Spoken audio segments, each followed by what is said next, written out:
conferencia del doctor Patrick Wagner Grau sobre Sócrates, su obra, su vida y su muerte. Es filósofo con estudios en Alemania. Pensadores cristianos de todos los tiempos, porque Hitler fue un pensador cristiano realmente muy importante, en el sentido de que el pensamiento griego todavía tiene su origen en el pensamiento judaico, en el pensamiento judío antiguo. Alguien dijo, por ejemplo, que Filón de Alejandría, en el siglo I después de Cristo, que Platón, por ejemplo, era un Moisés que hablaba en griego. Ahora, esto es exagerado, indudablemente, absolutamente exagerado, porque está demostrado que la influencia aparentemente judía o judaica en los griegos es mínima, debido a importante distancia geográfica y distancia cultural. Pero lo que sí es cierto, como usted dice, que Sócrates, no solamente Kierkegaard, sino Heidegger, uno de los grandes pensadores existenciales, reconoce la influencia de Sócrates cuando plantea el problema de la existencia y del sentido de la existencia y del valor de la existencia, que fue lo que Sócrates planteó en el primer momento. El porqué de la existencia, el sentido y el qué cosa es existencialmente válido o valioso. Kierkegaard en el siglo XIX, Heidegger más tarde, Sartre más tarde, de alguna manera son tributarios de Sócrates, estoy convencido de que sí. Ahora, Kierkegaard es un precursor del existencialismo. En cambio, Heidegger, Sartre, francés son ya la gran pléyade cuaternaria de existencialistas que son socráticos en un sentido existencial. O sea, sí, yo podría decir con toda seguridad. Aquí hay una pregunta que vamos a tratar de contestar, si podemos. La primera es sí, interesados en sustituir los antiguos dioses oficiales por nuevos dioses, solo por destruir ciertas creencias tradicionales, destruye el mito en favor de la razón. Bueno, es muy importante. Yo tengo una teoría propia. Yo creo que el mito y el logos griego pertenecen a lo mismo. En un primer momento fue mito, y en otro sentido, y en otro momento fue logos. Mito y razón, logos y razón. La primera manifestación prerracional de los griegos fue mítica. La mitología griega, el pensamiento mítico, etcétera. Pero que también intentó explicar de alguna manera, el primigenio sentido que luego se transformó en la razón. En otras palabras, en un pensamiento prerracional que es mítico, también está de alguna manera el logos expresado. Y cuando ya la razón establece sus fueros, o bajo sus fueros, establece sus reales, el mito desaparece, aunque no desaparece totalmente, porque siempre es el mítico, y es sustituido entonces por un pensamiento racional, claro, lúcido, sobrio, sistemático, etc. Pero que el origen, la raíz es la misma. En un sentido de que lo mítico y lo racional forman parte de algo, podemos llamar logos en el sentido griego, la ley universal, lo primero, lo que explica todo, lo que intenta explicitar todo. Entonces, yo no creo que solo por destruir ciertas creencias tradicionales, pienso fundamentalmente es porque del mito se pasa a la razón, el logo que adquiere una nueva categoría, adquiere una nueva dimensión, y entonces lo que antes fue mítico ahora se hace racional. Del politeísmo se pasa a un cierto monoteísmo. Sócrates fue el primero que realmente tuvo una cierta concepción monoteísta, racional, lógica, filosófica, aunque culturalmente quería ser politeísta, culturalmente hablando, porque ofrecía sacrificio a los dioses, pero ya íntimamente, racionalmente había dejado de hacerlo.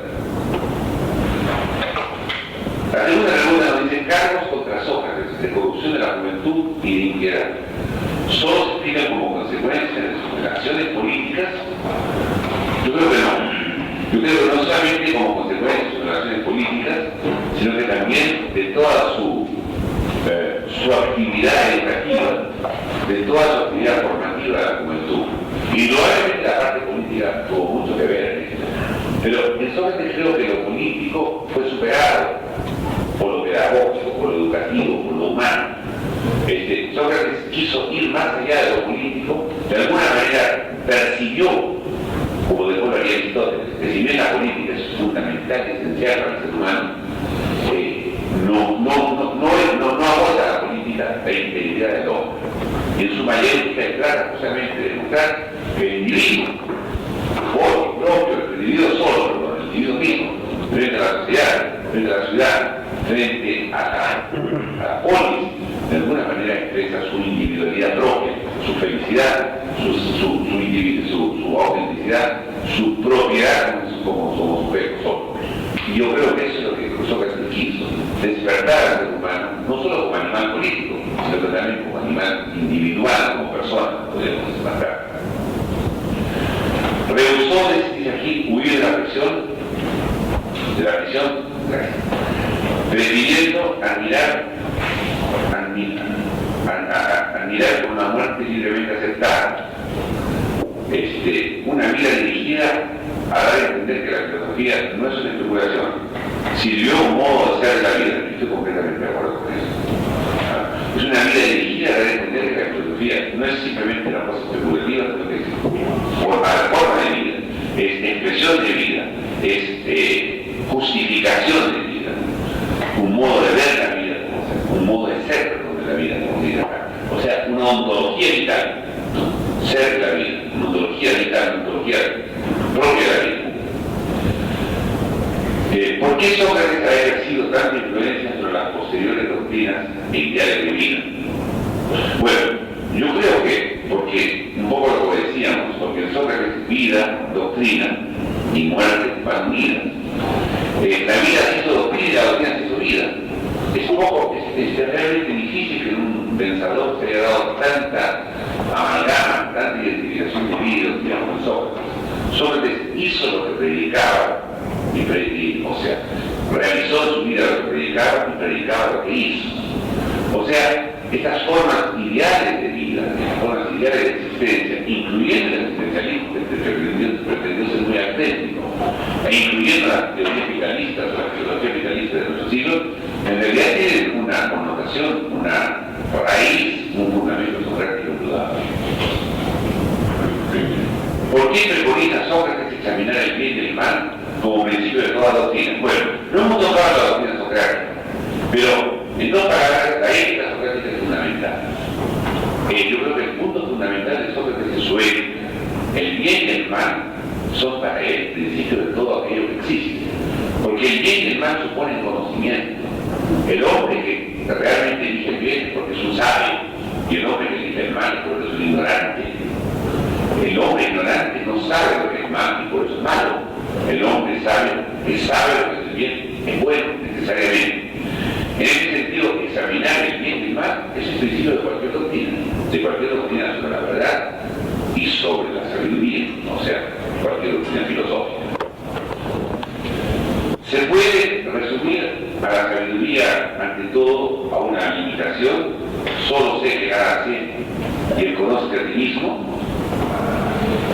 Una limitación evidentemente relativa, absoluta, pero que se expresa relativamente. Porque el solo sé que nada sé, si bien es una limitación del saber, es una absolutización de aquello que yo puedo, conocer. Yo limito mi saber porque no sé. Solo sé que nada sé significa que saber que no sé es saber mucho. Sé mucho al saber que no sé. Y ese es el punto de partida para cualquier sabiduría, o para cualquier afán de sabiduría. Si no comenzamos entonces con una ironía, como la llama Sócrates, que es el solo sé que nada sé, un factor limitante, como dice muy bien la pregunta, una limitación, ese factor limitante, esa limitación nos va a dar el impulso, la mirada, justamente para comenzar a saber vos de un saber absoluto, ese saber absoluto que está dado por la filosofía. En cuanto al conoce a ti mismo, es bastante polémico. Indudablemente el conoce a ti mismo en la era presocrática no es el mismo conoce a ti mismo que la era del Sócrates. Me explico. Antes de Sócrates, el conoce a ti mismo significaba, eso es un viejo principio délfico, un viejo principio del oráculo de Delfos. Significaba: conócete a ti mismo para que conozcas tus limitaciones y nunca pretendas ser igual a los dioses. O sea, conócete a ti mismo para ser humilde, limitado. En Sócrates la cosa cambia. Conócete a ti mismo. ¿Para qué? Para poder saber cuáles son tus potencialidades, cuál es el universo con el que cuentas. A Sócrates no le interesó prácticamente, le interesó muy poco el mundo externo, con lo que tú cuentas, y ese conoce a ti mismo te dará el impulso necesario justamente para iniciar una investigación, una aventura donde te la sabiduría por encima de todo el resto. Entonces, en un caso el conoce a ti mismo es teológico frente a los dioses, en otros casos el conoce a ti mismo es humanista, o es humano, frente al hombre como ser humano, que puede realmente, partiendo del impulso de iniciar la aventura del pensamiento, la aventura del saber. ¿Qué debe conocer el hombre para conseguir la felicidad? No solo como voz de las cosas externas, fundamentalmente debe conocer su realidad, su esencial limitación, sus esenciales limitaciones, pero también sus esenciales capacidades. Debe conocer que sus necesidades están basadas fundamentalmente en lo que llamó Sócrates su alma, su neuma. O sea, debe saber que lo externo, de alguna manera, no modifica la paz del alma, no modifica la plenitud del alma, y la felicidad no se logra externamente con cosas externas, sino esencialmente con aquellas cosas que dan plenitud al neuma, plenitud al alma. La palabra neuma viene de Anaxímenes y es utilizada por Sócrates como sinónimo justamente de alma, nuevo ánimo. ¿Por qué Sócrates en toda su obra se dirige al descubrimiento de problemas más que a la búsqueda de soluciones? ¿Es ello una verdadera virtud? Bueno, evidentemente son problemas que intenta él en la mayéutica plantear para que luego el mismo interrogado en la mayéutica o en la dinámica de la mayéutica llegue a la solución. Hay una cosa importante en Sócrates y en todos los griegos. La verdad, la alegría, no es tan importante en cuanto se le encuentra como en cuanto se le busca. No es tan importante encontrar la verdad como buscarla, porque lo que justifica la vida humana es la búsqueda. El día que llegáramos a encontrar definitivamente la solución de un problema, nos instalaríamos en ella y dejaríamos de buscarla. Y al dejar de buscar, pierde sentido nuestra existencia, porque la existencia es búsqueda, es inquietud permanente. Yo creo que sí es una verdadera virtud. Una verdadera virtud porque es un problema, problemas permanentes, problemas de la razón, podríamos decir, que van en pos de soluciones que van siempre más allá de aquello que se encuentra, pero que necesitan o requieren poner a prueba, no solamente a prueba, sino poner en ejercicio virtudes importantes como acabamos de decir, lo del bien y el mal, la ignorancia y la sabiduría, la ignorancia es el vicio. Y por lo tanto, el encontrar o tratar de superar problemas en busca de soluciones que a veces no se encuentran o que a lo mejor no se encuentran nunca, esto ya supone una serie de virtudes propias del ser humano que tiene que ponerlas en marcha. O sea, yo creo que sí, yo creo que en Sócrates hay una verdadera virtud porque hay búsqueda de sabiduría y asunción de la sabiduría a través de la filosofía. ¿El conocimiento conduce necesariamente a una vida virtuosa o viceversa? Sí, yo creo que sí. El conocimiento conduce necesariamente a una vida virtuosa. ¿Por qué? Porque el conocimiento nos da la posibilidad de ejercer la virtud de la sabiduría. Y la sabiduría, a su vez, como acabamos de decir, nos pone en marcha, pone en ejercicio, pone en funcionamiento una serie de virtudes. Virtud, bien, saber, justicia, comunidad de vida. Efectivamente, así es. La virtud es el bien, es el saber, y el saber nos lleva a la justicia y a otras grandes virtudes, comunidad de vida.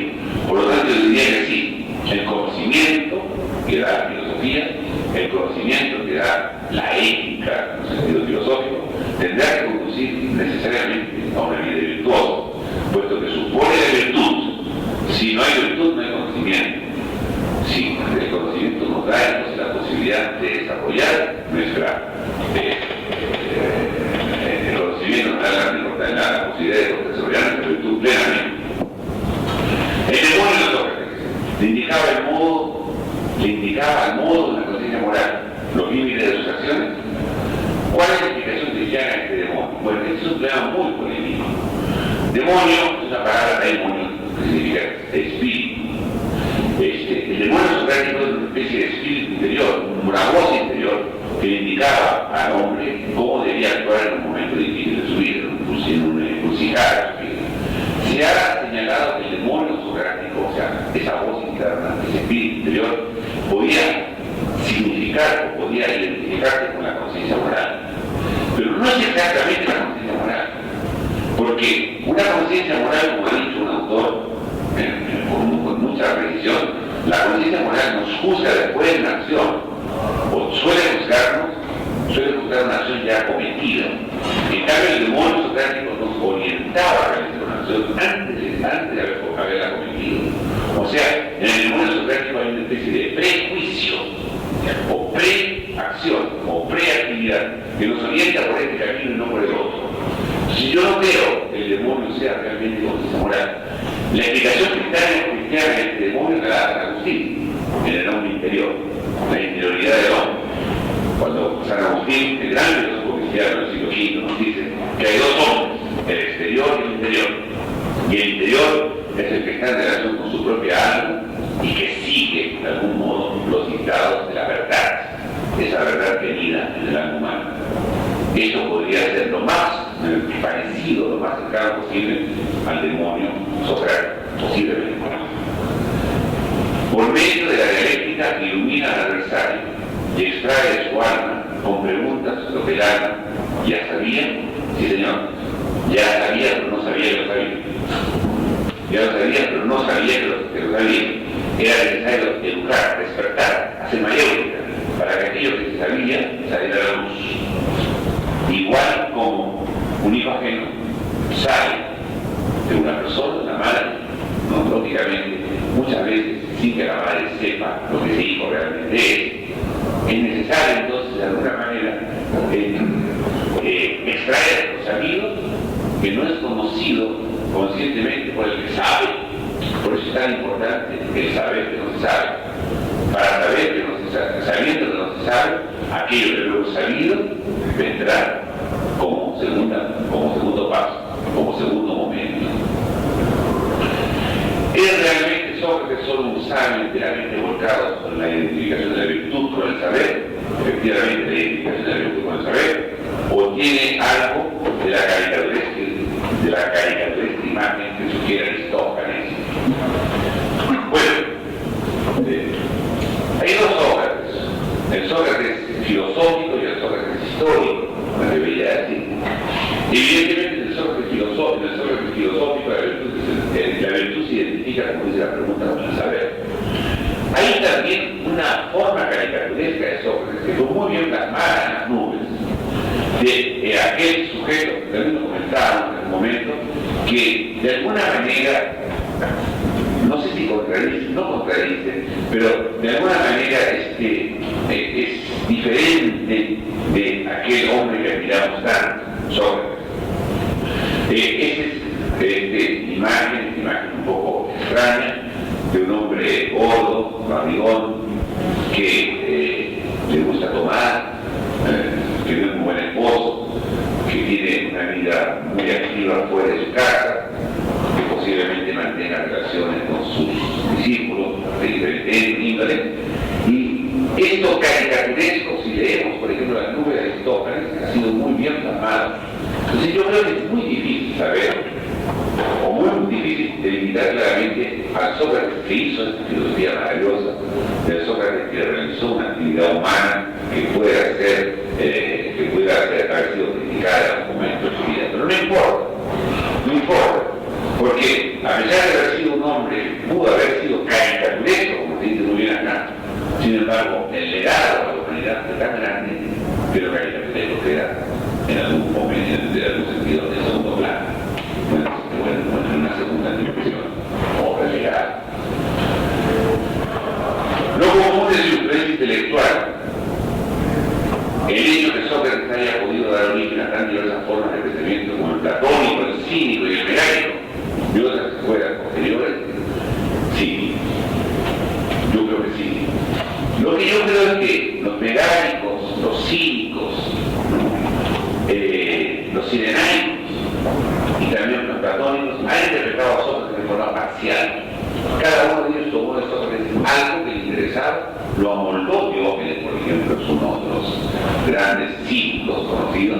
lo mandó a su medida, en su sentido, con su expresión, y entonces hicieron, lógicamente, un poco lo que hicieron con Sócrates, con el socratismo más que nada. Entonces, me parece que fue difícil, fue difícil después de Sócrates integrar la riquísima personalidad y la riquísima y complejísima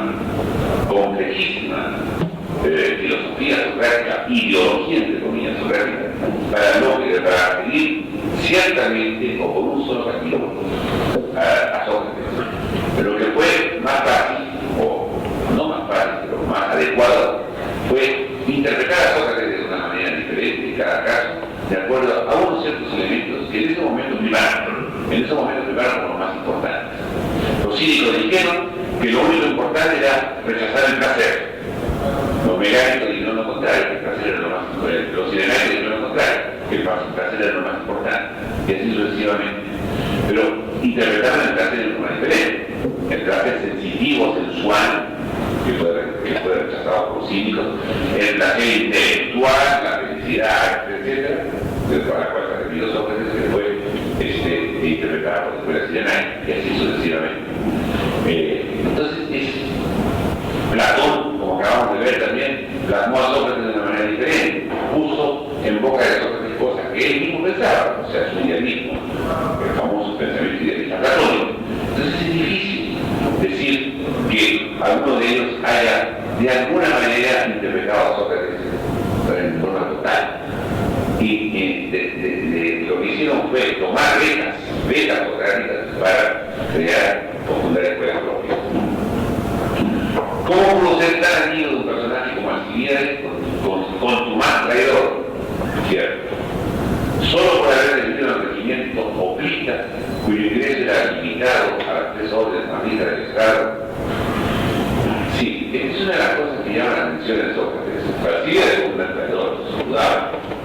Sócrates le salvó la vida, le salvó la cara.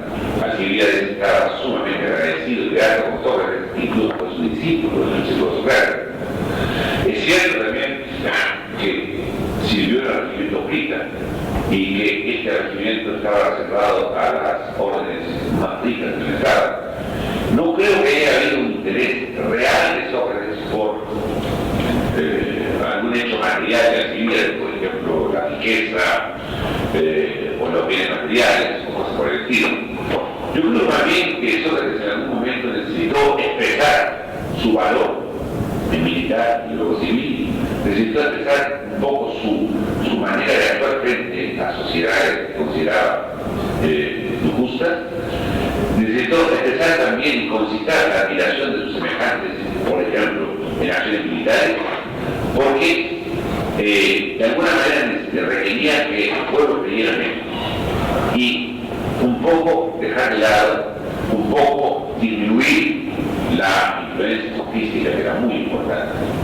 Entonces, yo creo que como cuestión de personalidad, como cuestión caracterológica, Sócrates de alguna manera tuvo que demostrar valor, valentía, tuvo que demostrar que era un buen profesional, tuvo que demostrar que era un buen soldado, tuvo que demostrar que era un buen profesor, un buen pedagogo, y esto lo llevó a acciones heroicas, tanto en la vida militar como en la vida civil.